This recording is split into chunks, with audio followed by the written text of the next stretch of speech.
Black holes are one of the strangest things in existence. They don't seem to make any sense at all. Where do they come from? And what happens if you fall into one?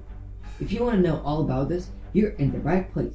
I'm Mark from B-Wave Bass Studio Productions, and this is M&M Boys. So, black holes is a region of space-time inhabiting such a strong gravitational effect that nothing, not even particles of electromagnetic radiation such as light, can escape from it. The theory of general relativity and blah blah blah blah blah. This is too complex. Let's take a more simple look. Okay, so stars are incredibly massive collections of mostly hydrogen atoms that collapse from gas cloud under their own gravity. In their core, nuclear fusion crushes hydrogen atoms into helium, releasing a tremendous amount of energy.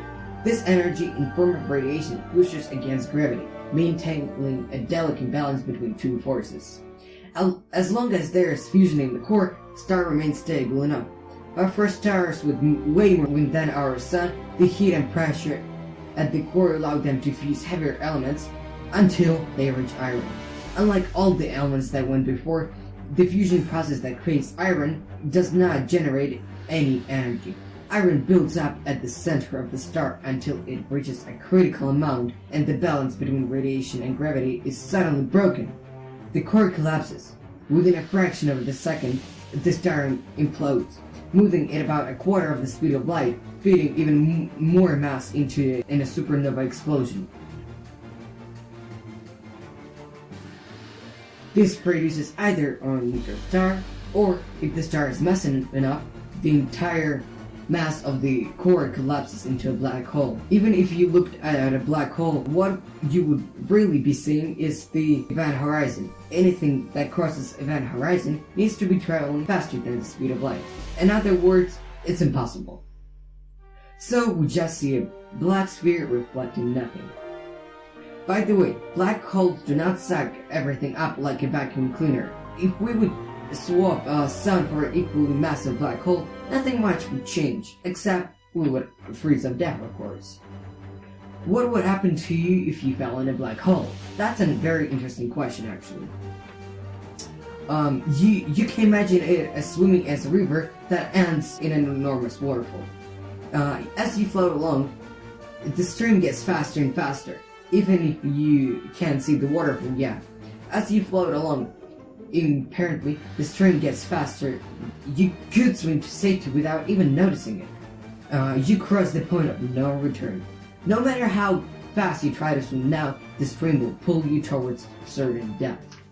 Nothing can escape from a black hole waterfall when it gets too close.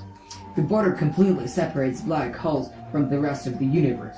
We cannot access them unless we're willing to never return. So, there's no way of telling what's really going on inside the black hole. But none of those are pleasant ideas. How soon would you die depends on a massive black hole. A smaller black hole would kill you even before you enter its event horizon. While you probably could travel in a supersized massive black hole for quite a while. Currently, the largest supermassive black hole is known as S50014 plus 81. It is 40 billion times the mass of our Sun. It's 236.7 kilometers in diameter, which is 47 the distance from the Sun to Pluto. As powerful as black holes are, they will eventually evaporate through a process called Hawking radiation. To understand how it works, we have to look at the empty space.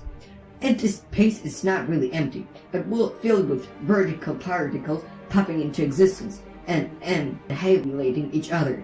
When this happens, tied on the edge of the black hole, one of the virtual particles will be drawn into the black hole, and the other will escape and become a real particle. So the black hole is losing energy.